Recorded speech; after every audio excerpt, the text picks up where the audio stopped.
Hello, everyone. My name is Brad Etheridge, and I'm the Chief Marketing Officer for the Center for Tax Strategies and Resources. We're happy to have you with us here on the on-demand portion. For those of you that aren't familiar with the center, we're not an IMO, we're not a PPO, a GA, we're not a broker-dealer. We are I guess it's been best described as a study group on steroids. Folks join our group to be able to get access to our amazing faculty, a few of which I'm going to tell you about here in a moment, that are going to be speaking in the next few minutes. And then also for education and training on how to do better discovery, how to build your practice, how to work with high net worth individuals, how to lead with tax reduction and savings, which, by the way, we think is the very best way to get in front of new and existing clients on a favorable basis. Members pay dues. Members can go to live quarterly events. I'll tell you a little bit about one we have coming up here pretty quick. And we'll give you a way to contact us if you have additional questions. Now, today, we've got three of our faculty members speaking. One is Bruce Givner, who's an amazing tax attorney, California-based, nationally acclaimed tax attorney with incredible ideas and concepts. And we're going to give you kind of a vignette of what Bruce is going to talk about. He'll be talking with Simon Singer, primarily our founder, and he's going to discuss how the tax code can help to create large life insurance opportunities and increase your overall planning protocols. So there'll be about 15, 17 minutes with Bruce, which is amazing. We've got Dan Zeppelin speaking next, and Dan has come up with a methodology that's unbelievable for an area that between you and I didn't really want much to do with in the past, but certainly become a big fan. Transparency and life settlements.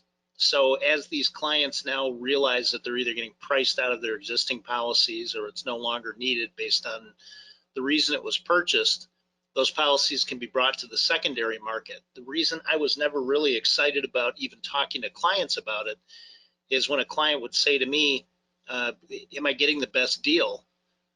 And I didn't know how to answer that.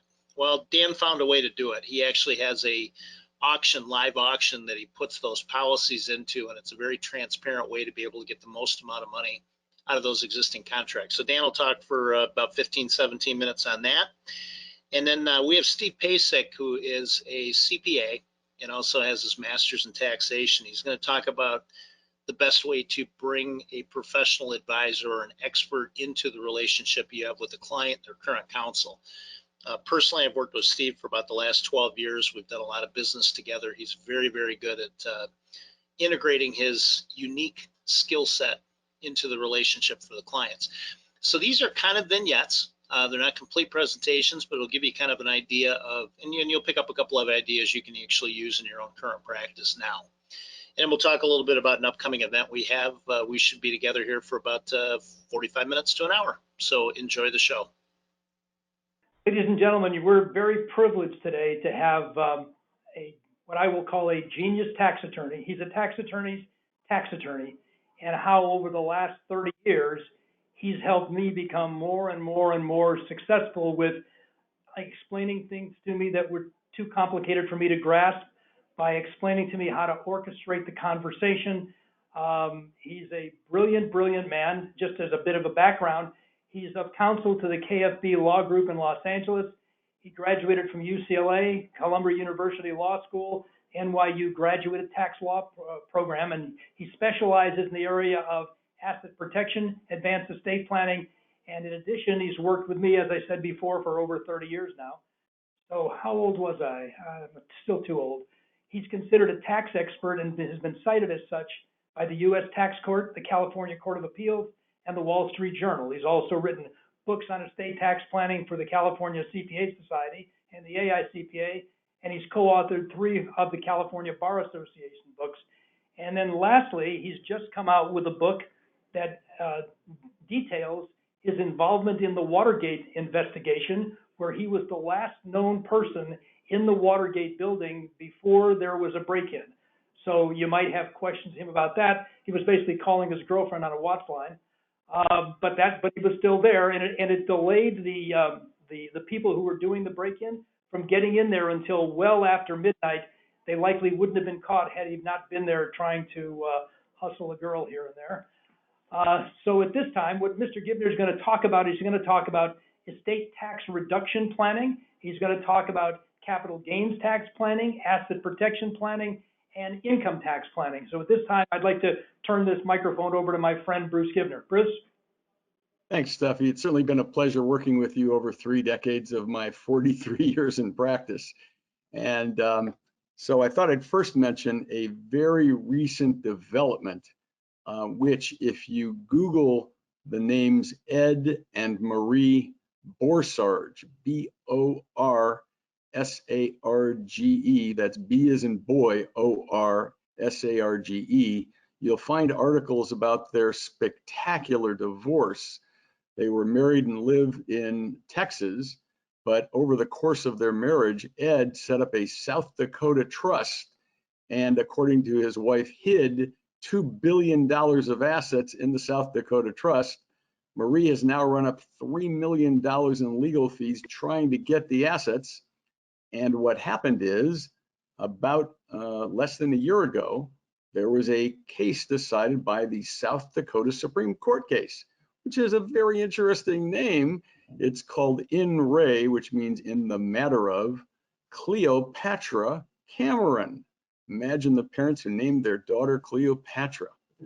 Well, what happened in that case, which we don't have to go into, is that for the first time in 31 years since asset protection trusts became something you can do in the United States, in states like Nevada, Delaware, South Dakota, Wyoming, there's a total of 14 states. The South Dakota Supreme Court answered a question that we've wanted to know the answer to, which is, let's say you set up, a California person sets up an asset protection trust in Nevada or Delaware or South Dakota, and that California person gets a judgment against him or her in California. Well, the person who's got the judgment takes that judgment to Nevada, Delaware, South Dakota, wherever the asset protection trust is.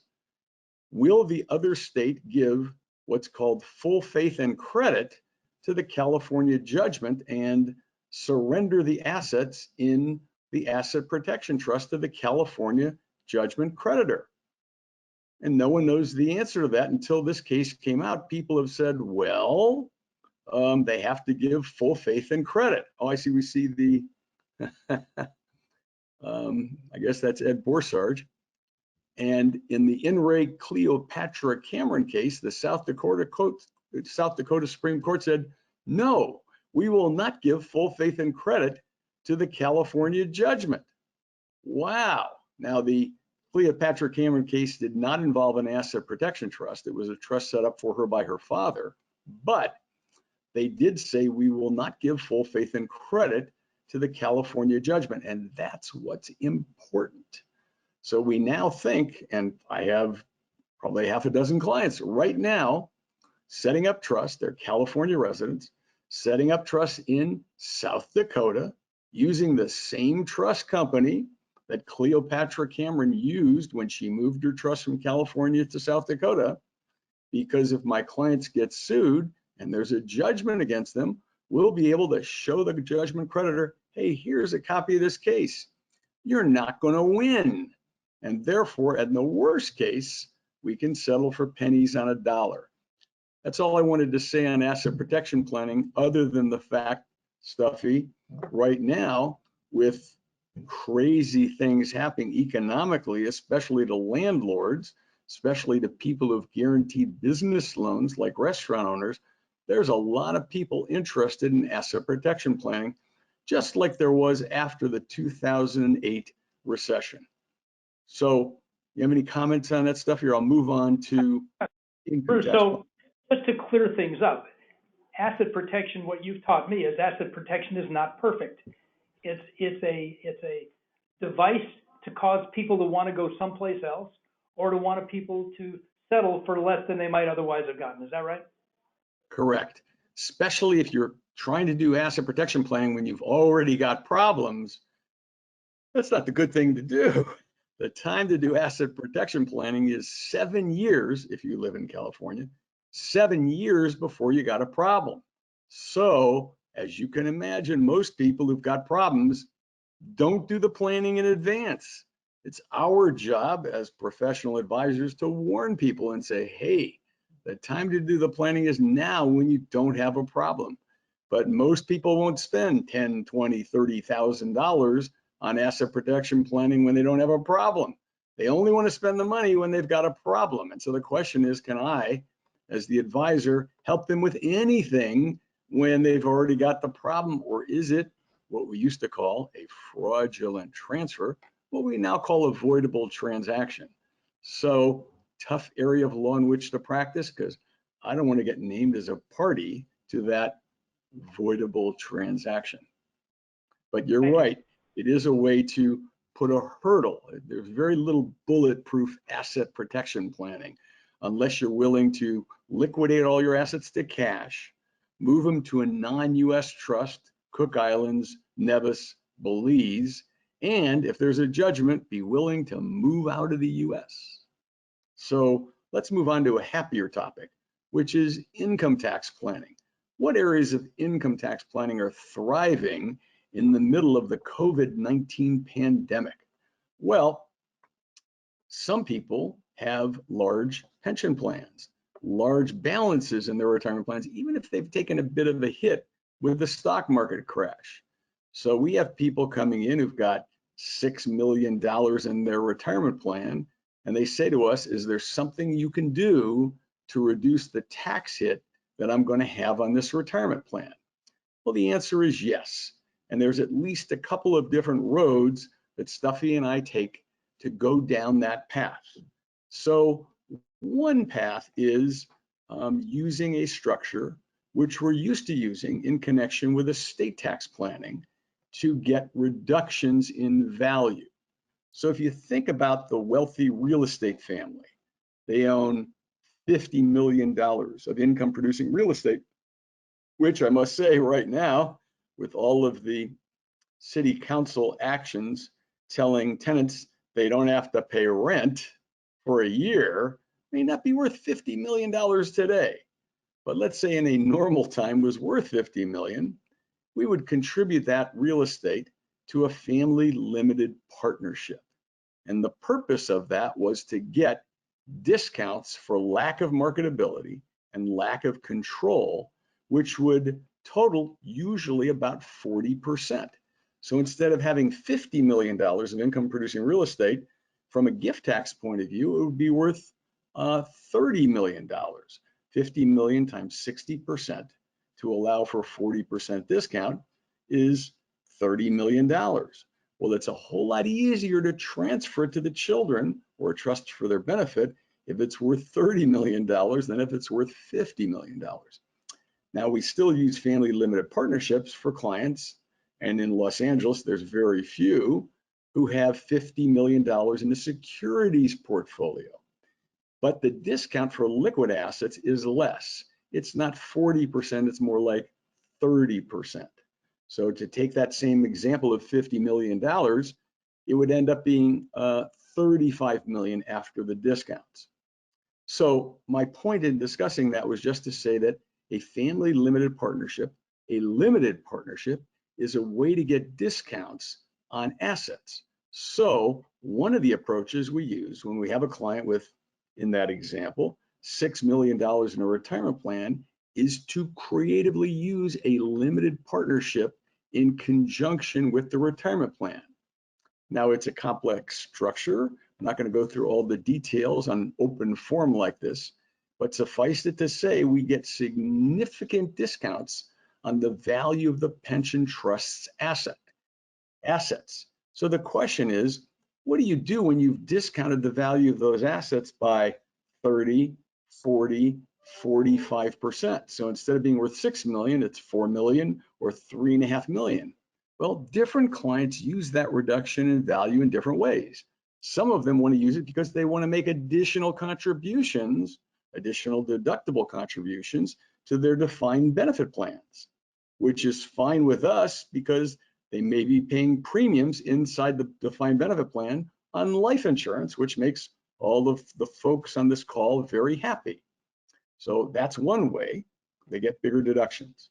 Another way is some people want to change the plan into a Roth IRA.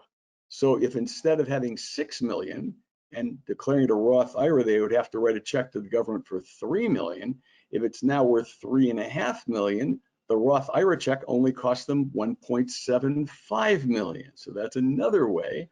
And if you combine that with the beatdown in some asset values because of the stock market crash, although it's largely recovered, that can also be attractive. Then another reason for doing that is because it reduces their required minimum distributions. So there's a variety of reasons why we might want to use the partnership structure to knock down the value of retirement plan assets. Comments on that, Stuffy? Well, and as you said before, when you throw a life insurance structure in there, you're going to be able to reduce the value of assets by 50% or so, while still funding the plan, while still creating exit strategies. So you can kind of move each piece depending on what the objective is then. And when the objective changes tomorrow, you've got the asset with which to do whatever you want. Take supplementary income, move the assets outside of the estate. The name of the game of what you taught me years ago was discounts and appraisals are big deals in estate planning world. Well, now they're a big deal in income tax planning world as well, aren't they? Indeed. So that's one way we deal with large retirement plan balances. There's another way. Let's use the same $6 million retirement plan amount. And this is something Stuffy taught me years ago, but which we're using now. Take $6 million. What does the client do?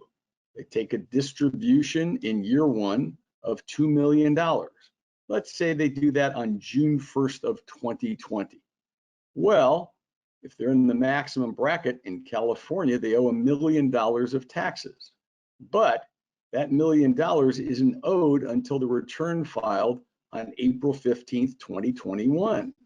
Well, if you have the right policy by a very smart insurance agent like Simon Singer, you are in a position to pay that $2 million as a premium to the policy and turn around and by the due date of the payment of tax on April 15th, 2021, you can borrow $1 million from that policy. So what happens in 2021? You take a distribution from the retirement plan of another $2 million. The tax on that is owed April 15th, 2022, and with the right policy by the right agent, before that second tax payment is due, you can borrow another $1 million. And of course, you do that again. So at the end of essentially 4 years, the $6 million in the retirement plan is reduced to zero. You've paid $3 million in taxes. You have, let's say, $6 million of cash value with a $3 million loan. Why is the client better off? Because the client now has $3 million of net cash surrender value in the policy. The client could start borrowing tax-free loans against 90% of the cash surrender value. The client can leave it in the policy and let it cook tax-free for a number of years and start taking it out on an orderly tax-free loan basis over 20 years. It looks very nice as a supplemental employee retirement plan. That's a very attractive structure. Comments on that, Mr. Singer? Well, actually, using the right kind of loan provision, you can actually still keep getting earned interest or earned market participation on the full $6 million in your example. So the $3 million that was borrowed is still earning revenue, and the $3 million that wasn't borrowed is earning revenue. So, you know, there are exceptions to everything, but at least from a conceptual perspective, considering you're a tax attorney, you did a pretty good job. So those are two nice approaches to dealing with large retirement plans, one using a partnership, one using a very thoughtfully structured insurance policy. Both of those should leave you folks on the phone able to make some money in connection with this very thoughtful income tax planning. So let's talk about another way in which the people on this phone can make some good amount of money using that product, which is to say life insurance. So one of the big changes in the law that we saw was the decrease in the corporate tax rate from 37% to 21%. And if you're in California, we have a tax rate which, once deducted, makes the total federal and state tax rate for C corporations in California 28%.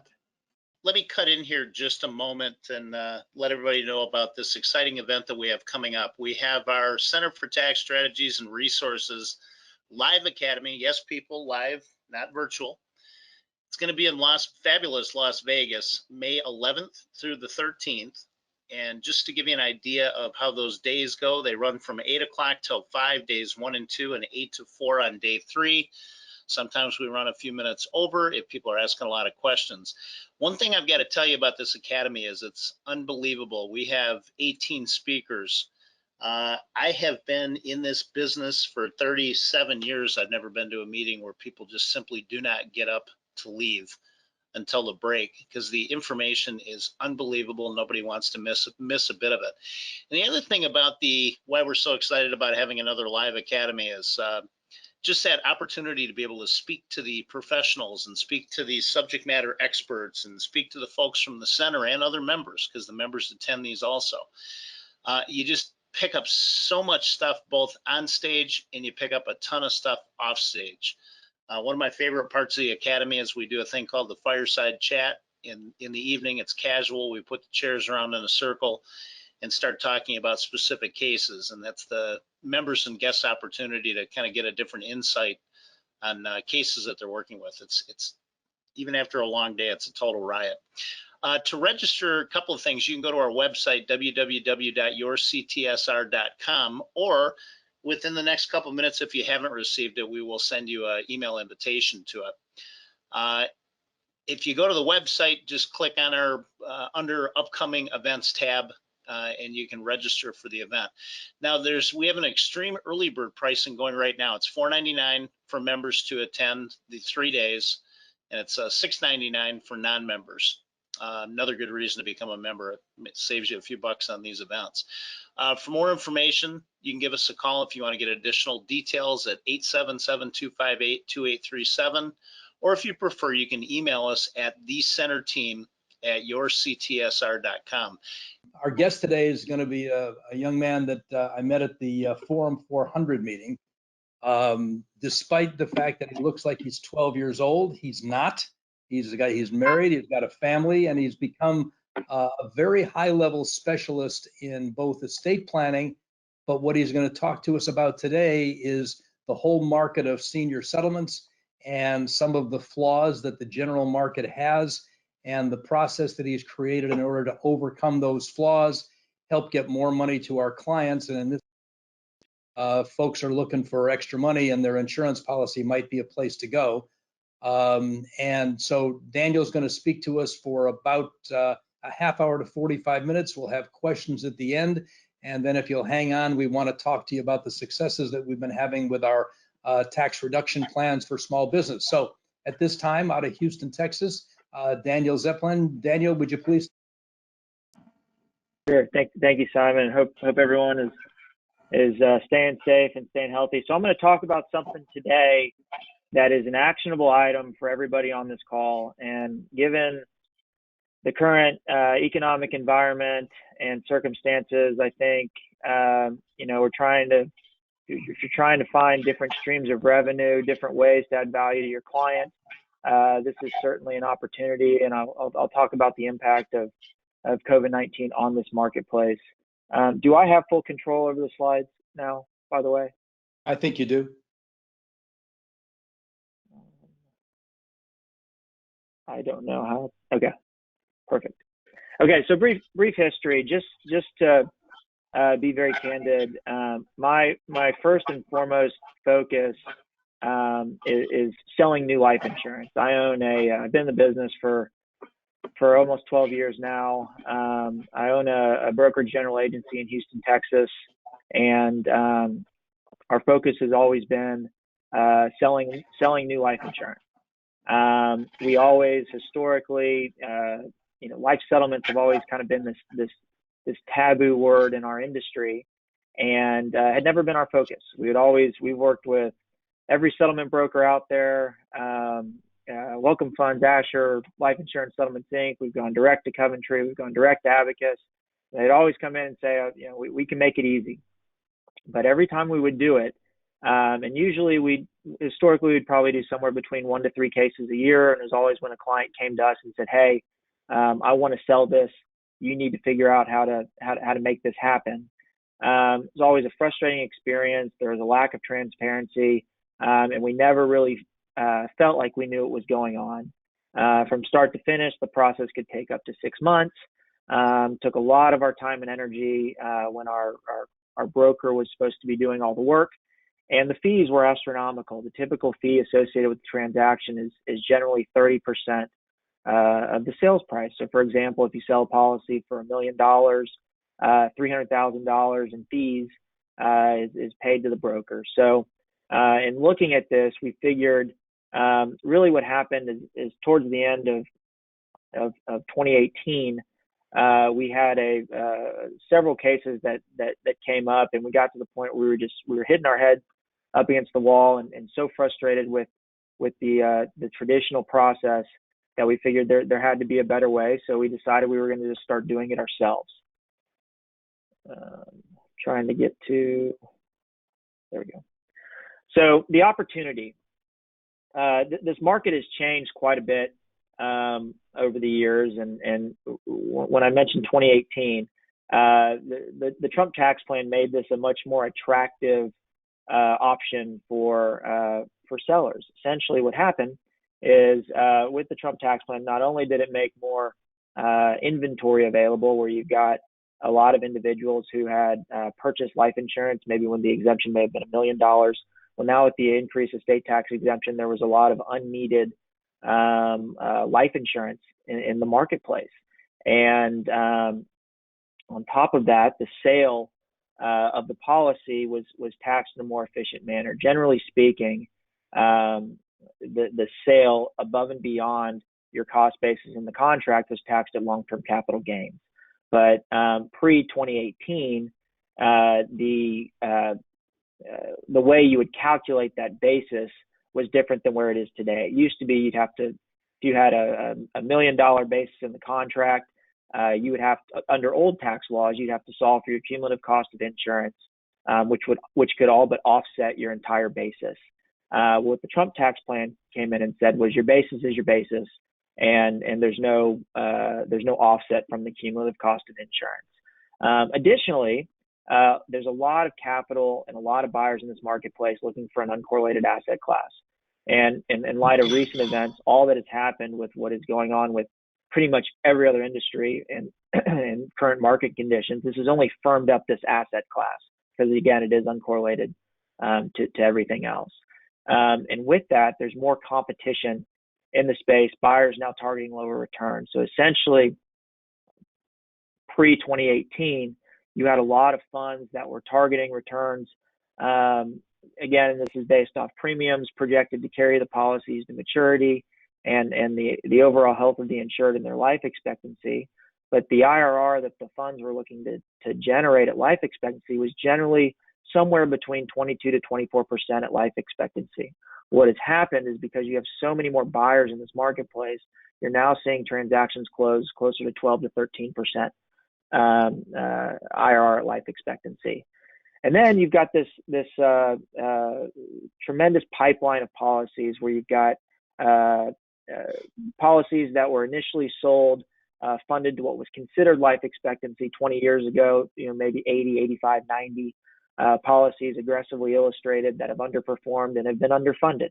So it's very often where you'll see a situation where you have an individual who's had a life insurance policy for 20 years. They've been paying, $15,000 a year, and then all of a sudden, the premium increases to $250,000 if they want to maintain it. And then when we looked at all of this, kind of this perfect storm of opportunity, we then said, okay, well, there's a need for disintermediation because generally speaking, there's so many different layers in the transaction that at the end of the day, it minimizes the amount that the client nets when the transaction is closed. So if there was a more efficient way to do it, we felt we could add significant value to our clients. And then lastly, talking about the impact of COVID-19, if anyone on this call has watched any major network, it doesn't even have to be a news network. It could be ESPN. It could be, I know Fox News, CNN, they have it going on routinely, but any major network out there, you cannot turn on the TV and not see a commercial right now for Coventry Direct. They are marketing aggressively right now, knowing that people are looking for liquidity.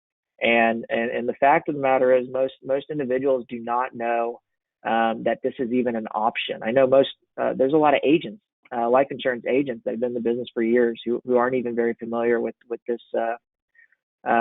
outlet. So I know, again, just looking at my own business, and I'm sure it's probably similar for a lot of the people on this call, our new life sales since the quarantine and everything that's going on, as far as it's very difficult to get people examined.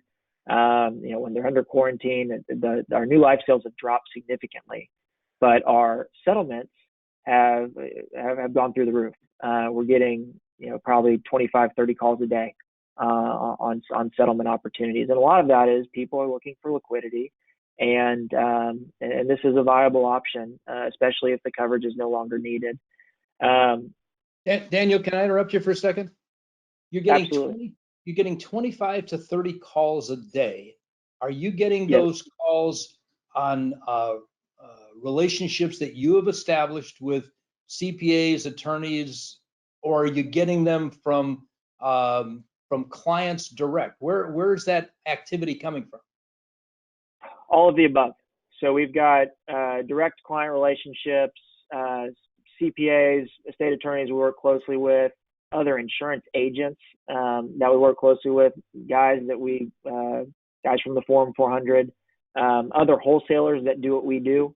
So literally above and beyond every center of influence with regards to life insurance, we're getting calls from. So for the people on the call, you've got clients, you've got prospects, you've got professional advisors that you're either working with or you were trying to work with, and they've got people that are calling them, trying to cut back on their rent payments, trying to cut back on their employee payments. Basically what it says is they don't have enough money. So this potentially is a way to help them raise some money with a wasting asset at this point. It may not be a wasting asset in January 1st of 2026, but right now it is. Is that right? Correct. So you're essentially finding liquidity, in a lot of people's minds, monetizing what they view as a bad asset. Okay. Thanks. How do I go back? I accidentally skipped over a slide. I would imagine you hit the up arrow. There we go. Perfect. We're there. Okay. So just our process. The way we run our process, the most important part of the entire settlement transaction is managing expectations and pre-pricing the contract. So where I mentioned, we're getting 25 to 30 phone calls, naturally, 25 to 30 phone calls don't immediately turn into viable opportunities. But there are questions you can ask immediately, calculations you can run very quickly to at least get a general idea as to whether a contract will be attractive or not. Generally speaking, when we start the process, we're going to request the necessary in-force illustrations. What I never understood is when we were working with brokers, they would always say, give us an illustration, a minimum level premium to guarantee or carry the policy to maturity. That's fine as a starting point. But again, there's a difference between settlement brokers and life insurance guys who understand life insurance and understand settlements. So generally speaking, if you've got a situation where you have an 83-year-old with a 6-year life expectancy, why would you order an in-force illustration that's going to be where you're paying the premium to carry it to age 100 or to age 120? It doesn't make sense. What you want to do is you want to give the funds the tools to extrapolate every last dollar of value from that contract. So, for example, in the situation I just gave, we would suggest maybe a illustration to carry to age 89 with the catch-up premium. Again, giving them the tools to extrapolate the highest IRR that they can. We then have the client complete our settlement applications. It's a 5-page application that's really just a matter of signatures that give us the proper authorizations we need to shop the file and compile medical records. Then once we compile all the medical records, the beauty of this process is, especially in a time like right now, as I mentioned earlier, it's very difficult to get clients examined. And there's a lot of carriers that have now come out with streamlined underwriting processes that used to be generally up to $1 million. I think now there's some that'll go to 3 or 5 million and some higher. But with this process, no exam is required. It's simply compiling the medical records, and that gives us what we need to order life expectancy reports. And what I found is when we were dealing with the brokers, I found a lot of situations on cases that we had shopped where no life expectancy reports were actually ordered. And the reason they would do this is because life expectancy reports are expensive. If you're building a case properly, you can spend upwards of $5,000 to $10,000 alone just on life expectancy reports and getting the correct analysis and evaluations. And similar to life insurance, for example, where there's certain carriers that are more aggressive with cancer history or tobacco use, the exact same thing on the life settlement side, but where on the life insurance side you're trying to paint as good a picture as possible. On the life settlement side, you're trying to paint as bleak a picture as possible. So when I say there are some life expectancy providers that are better than others, for example, with dementia, they're going to be they could get the exact same information, and one life expectancy could come in half as long as another one. It's just a matter of knowing who to go to and actually ordering all of the life expectancies that are needed. When we shop our case, we send this case out to market. We send it to every licensed buyer in that specific state. The state is going to regulate who can buy and who can bid in that specific state. And the way we shop our case, what always used to drive me crazy is when I talked to settlement brokers, they'd always come to me and say, well, how much do you need to sell it? And my question was always, well, I don't know, how much is it worth? Well, the only way to know how much a policy is truly worth or any asset is the market's going to dictate the value. And that's the same thing here. So essentially the way we run our process is we take a case out to market, we send it to every licensed buyer in the state, and we run an auction. And at the end of the day, the highest bid is going to win the policy. It's fully transparent. We focus on transparency both on the seller side, but then also on the buyer side. There's no games being played. And essentially, when we build the case, we send it out to market. We give every buyer about a week and a half, 2 weeks to do their internal due diligence. A lot of the buyers now also will run their own internal life expectancies. But once that's done, after about a period of a week and a half, 2 weeks, we set what we call our 48-hour auction deadline. And whatever we'll receive bids during that 2-week process, but whatever the high bid is at the end of those 2 weeks, that's what we announce to the marketplace. And we give everyone 48 hours to increase that bid. If we get an increased bid in 48 hours, we then extend the auction an additional 24 hours to see if we get a higher bid.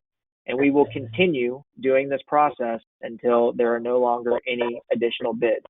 So it gives everybody time to see exactly what our number is. There's no one's coming in and stealing a policy when someone's not paying attention. Everyone is aware of where we are. And the way at the end of the auction, we've seen what always used to drive me crazy is when we go and we close on a contract, I'd always ask our broker, well, are we sure this is the highest number? And the response I would get oftentimes were, well, don't worry, I always ask for another $40,000 at closing.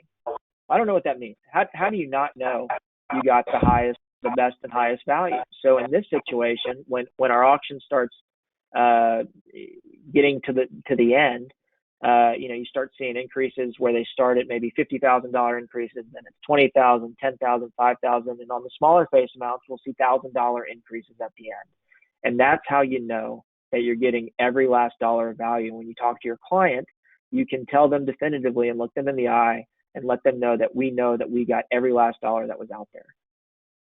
Simon today is going to be interviewing another dear friend of mine and one of our faculty members, Stephen Pasek. I've happened to know Steve for quite a while. we had a nice business relationship with working together for several years, and Steve has joined our faculty.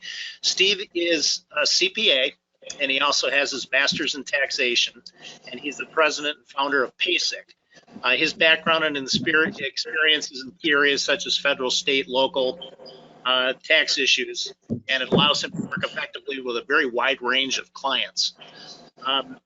From startups to Fortune 500 companies. Steve has in the past and currently works with all those groups. Steve's a member of the Virginia Society of Certified Public Accountants and also the American Institute of Certified Public Accountants, and is an NFL players representative, which you would think at some point would probably get me some decent tickets, but that's yet to materialize yet. Steve, in his practice, also is a member of an advisory member and board member of several other organizations. He's one of the closest things I know to a genius in regards to taxation, and we're very happy to have you with us here today, Steve. Well, thank you. Genius. I don't know about that, but okay. Thank you for the compliment. Yeah. So, Steve, let me ask you a question. You've been a CPA for how many years now? Almost 30. Almost 30. Wow, that's almost as long as I've been in this business. There you go. Were you always a proactive CPA, or did you evolve into that? By proactive meaning actually giving people advice as things they could make changes with to help reduce their tax and increase the value? Well, I'll tell you that I'm always a people person. So in the beginning, when I had no experience, I was told all the time to keep my mouth shut because I was always trying to be proactive and give advice, but I needed to learn more and listen. So I did that over several years and ended up turning into the lead producer of one of the big four here in the Richmond, Virginia area over the years, and then ended up going my own way to my own practice. Our practice is 19 years old now. We'll be celebrating 20 years next year. So the term tax reduction plans is something that we've coined, although we're certainly not the only ones to be using it. And what you've been doing for us is helping to educate our members, helping to give them some ideas and concepts, but of even greater importance, you bring a level of intellect and experience to the tax planning world that most people never run into. So first of all, I want to thank you for that. And secondly, you've had some experience because not all of our members choose to access your intelligence. But there have been a couple of situations where you've just looked at somebody's tax return and said, you know, based on the other information you've given us, I think there's about $80,000 or $90,000 of tax saving here, without mentioning names or industries. Can you give us a little bit of background of what kind of information you needed in order to be able to come to that conclusion? And let me also point out to the people on this call, we've arranged with Steve where Steve doesn't charge our clients or our members anything for that initial consultation. In fact, the charges only begin once the client decides that they want to engage. Theoretically, they could take his advice and counsel and go back to their own CPA. I'm not sure why they would want to do that, but he's being very gracious about that. So can you give us a little heads up as to what you saw and what caused you to make the recommendations that you made? Sure. And you're right. As a benefit to the center, I do make my services as well as my entire office available at no charge. So we believe so much in efficiencies of stuff. And I would say that let's preface the call that there are four, in my opinion, there are four primary advisors in every business person's role. Business person's life. And that is their banker, their attorney, their insurance person, and their CPA. And they have to have a strong relationship with all four of those in order for their business to succeed. I was adding up just earlier today. The first two clients that were brought to me, we resulted in over $500,000 of tax savings in the first 2 years for a total of the clients. How do we get those numbers? Because these are real numbers, and these aren't your clients that are making $10 million a year that we do all the time. These are clients making, generous incomes, but have real estate primarily for one, where we can get, if you have a building that's worth more than $1 million and take the land out, so the building only has to be worth $1 million, and it's less than 15 years old, there's most likely going to be an advantage to doing some tax strategies, one of which we call a cost segregation study, and going through those. What I've done for the center's clients that they brought to me is I personally go through and have a JD on my team, a tax attorney on our team as well in our CPA office, who goes through the returns and analyzes it for as little things as a home office deduction that was missed, just to bring it up to the client, to the big things. But the first 2 clients alone, we saved $500,000 in. And you know, one of those clients, we always undersell and over deliver. We told him that we had $180,000 savings, looked at his prior return and found another $90,000. And that wasn't deductions, that's cash tax savings. So he's looking at another $90,000 refund of which his previous CPA missed. Now people go, that's just, go ahead. Let me jump in for a second. The first 180,000 was actually between he and his partner, was it not? It was, yes. And so that opened the door to another potential engagement because his partner had to be informed. And if I remember the conversation that we had on the phone, he said, for that amount of fee, I saved $90,000. I'll do that all day long. And that was despite the fact that he had kind of a disbelieving, argumentative wife on the other line. Right. Yeah.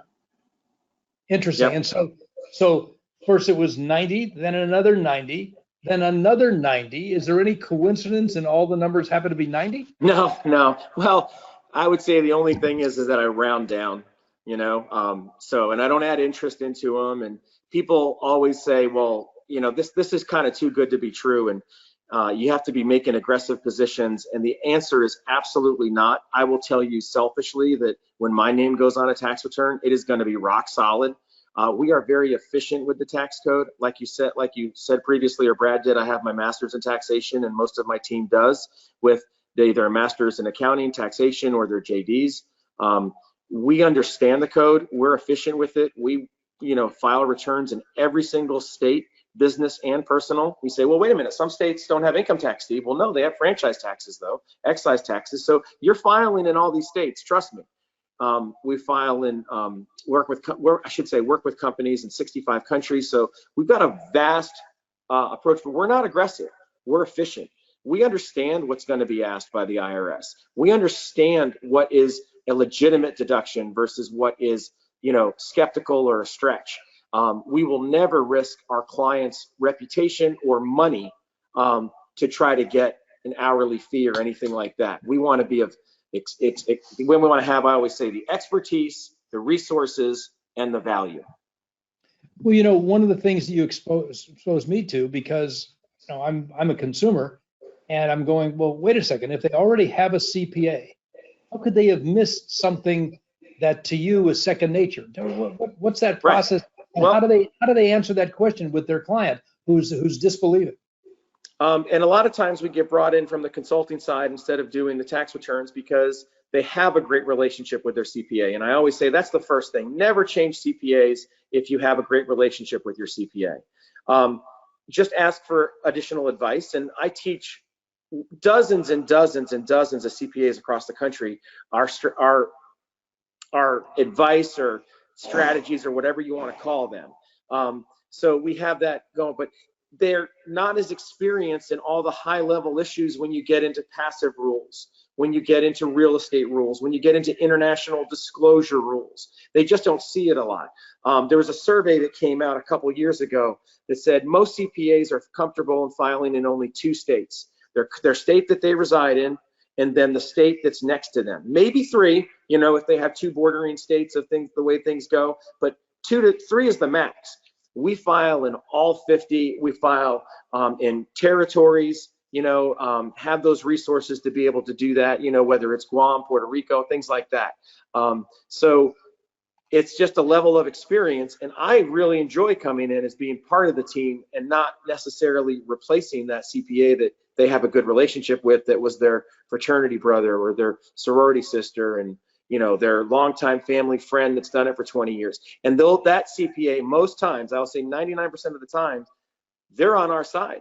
They're saying, look, we just don't do this. Steve's right. You know, this makes total sense to do.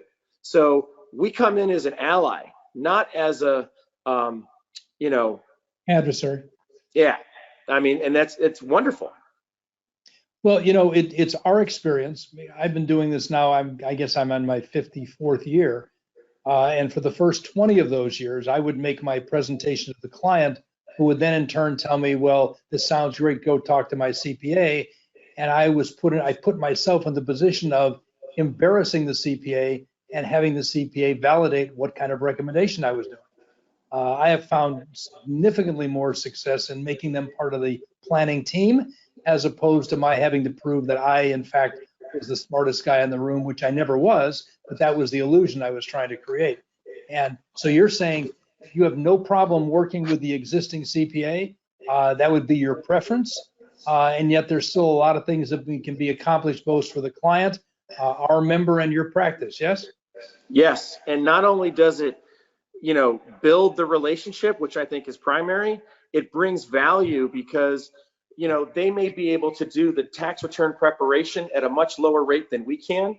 So we would come in on a more as a consultant and review type of side, and like I said, as an ally, and then we're able to focus on the high level stuff and not have to worry about, you know, putting numbers in a box.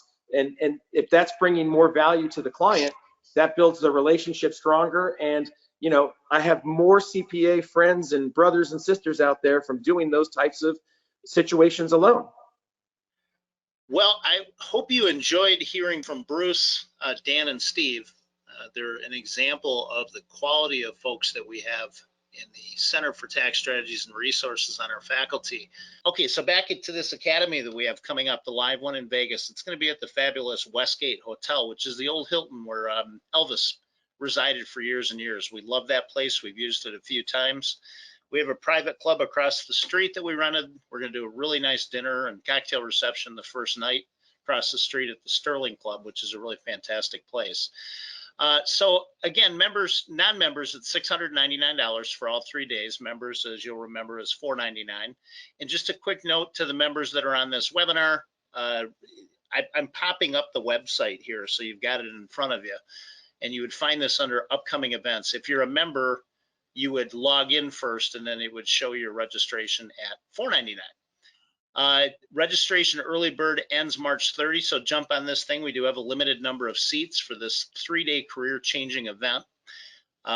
Your registration includes access to all 3 days of the CTSR Live Academy. We'll do over 21 hours of live training that is not available anywhere else in the industry. 7-day access to all recordings from the Live Academy. A few days after you get back, we'll post those and you can replay the sections that were relevant to you. You'll learn from more than 15 of the nation's leading coaches, producers, tax attorneys, CPAs who get down dirty and intimate on ideas, strategies, and concepts that you can take back to your existing clients. Increase your practice revenue. If you choose to or choose not to become a member, you definitely will still get some value out of that. So day one is the cocktail and dinner reception along with our event during the day. Day two, we're going to do that fireside chat that I mentioned earlier, which is a real casual opportunity to talk specifically about cases, but it's just such a fun section. At checkout, you can bring your significant other. If you want to bring a significant other with you, we will have there is pricing available on the website for that, so they can either attend the meetings or attend the functions. The reason I also want to bring up the website, and you can all go to yourctsr.com, or if you choose, you can type in the Center for Tax Strategies and Resources, click on the upcoming events tab. There's some other pretty cool quick links. Live Academy, it kind of tells you the agenda that we just talked about. Why would you want to attend the Live Academy? Some key takeaways that you'll get from attending that function, and some testimonials from our members. So again, that is coming up pretty quick now, 11th, 12th, and 13th of May in fabulous Las Vegas. We are looking forward to seeing you there.